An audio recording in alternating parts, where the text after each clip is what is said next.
Mahakasika ny fitsinjarana ny herinaratra kosa indray dia nisy ny fahatapahan'ny herinaratra na ny tety amin'ny réseau interconnecté Antananarivo nanomboka ny alina teo izany raha ny fantatra moa dia noho ny fanamboarana no anton'izay nitondra fanazavana misy kokoa moa ny tompona andraikitra ny serasera avy ao anivon'ny JIRAMA ary nanambara fa efa tokony hiverina amin'ny laoniny ny fitsinjarana herinaratra ho an'ny eto Antananarivo.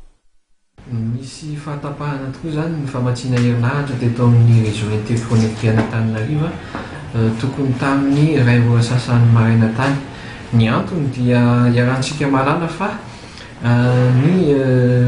misy tambazotra roa zany ny fitaterana ny herinaratra vokatra avy any Andekaleka, zany hoe antsoina hoe ligne 1 sy ligne 2.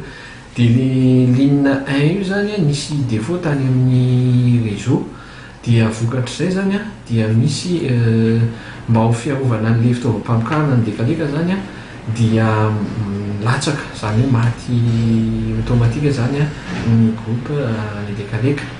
Dia marina koa zany fa io tambazotra L io zany dia misy mifandray amina transfo aty Antananarivo ao Ambohimanamboly, dia anakoa izy ireo ka ny anankiray amin'io transfo io zany dia ny tsangana favoazana ihany koa. Mareo tsy ilay transfo may ny hoe simba fa ao anatiny tao zany misy an'le hoe moteurna disjoncteur, dia izy io zany no may dia tsy maintsy voatery nosoloina. Mareriko etoana zany fa amin'izany amin'ny 2:30 maraina zany dia ny Antananarivo zany hoe réseau interconnecté Antananarivo dia hoentina centrale hydroélectrique, zany hoe Andekaleka. Dia vokatr'izay zany moa janona Andekaleka dia tsy maintsy manao an'le hoe transfert mba hamerenana ny famatsiana herinaratra zany an'Antananarivo sy ny réseau interconnecté, dia tsy maintsy noentiny mandraka centrale hydroélectrique dia centrale hydroélectrique ny antelmita.